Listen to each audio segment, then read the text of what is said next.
जी नमस्कार। सच्ची आवाज़ न्यूज़ में आप लोगों को स्वागत है।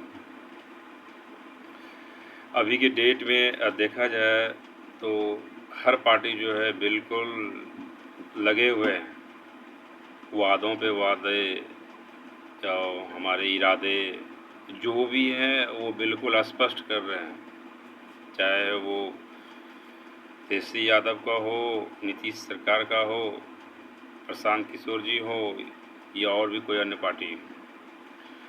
तो हम कहना चाहते हैं, ठीक है, अभी इतने सारे वादे, इतने सारे इरादे, सारे कुछ दिख रहे हैं हम लोगों को, पर इसके पहले चाहे वो पक्ष हो या विपक्ष हो, कुछ अगर हम लोगों के लिए करते, खास करके हम जब भी बात करते हैं संविदा कर्मी की बात करते हैं, चाहे वो पंचायत प्रतिनिधि का वार्ड मेंबर हो, वार्ड सचिव हो, सरपंच हो, पंच हो, ग्राम कचहरी के सचिव हो, या जो भी है, जितने भी संविदा कर्मी हैं 45 विभाग के, चाहे वो कोई भी नेता हो, जाकर के उनके पास बैठें और उनसे पूछें कि आप संतुष्ट हैं?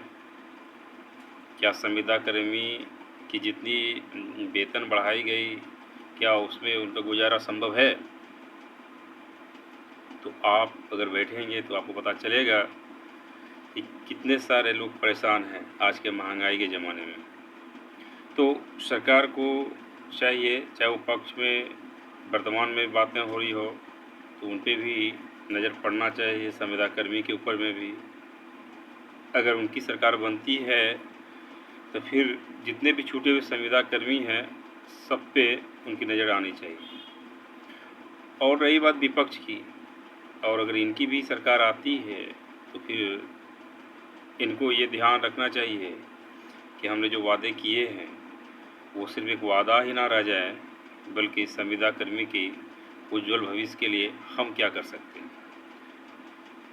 पर यहाँ तो हर कोई जो है परेशान है। अब जनता भी कन्फ्यूज, संविदा कर्मी भी कन्फ्यूज, तो करें तो करें क्या? जिनके तरफ नज़र जाते हैं और उनको डाउट लगता है, क्या ये चेहरे हैं जो हमारे साथ मिलके काम कर पाएंगे? फिर मन में होता है ये नहीं चलेगा। जिनके तरफ देखो उनके ही तरफ डाउट। तो क्या हम लोग नोटा पे चले जाएं? नोटा पे भी जाना एक, समझिए, एक असंवैधानिक तरह का ही है कि आपका मन नहीं है, आपने मत को बेकार कर दिए।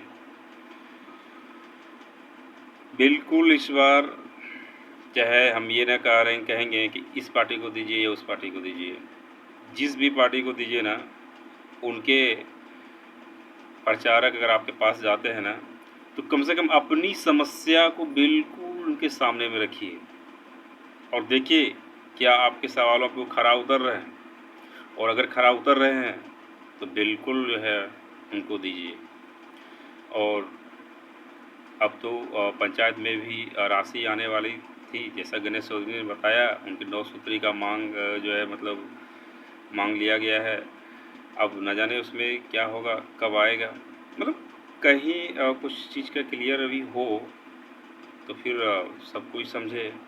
विपक्ष का भी चल रहा है, मतलब घूम फिर के सारी कहानी वहीं आ रही है। पर हम लोग एक तरह से जब तक कि विकास की पूरी तरह से नहीं जाता है, हमको हमें लगता है कि विकास यही आदमी कर सकता है, तब तक जो है हम लोग बिल्कुल ही नहीं उनकी बातों में आने वाले हैं, चाहे वो किसी भी पार्टी का।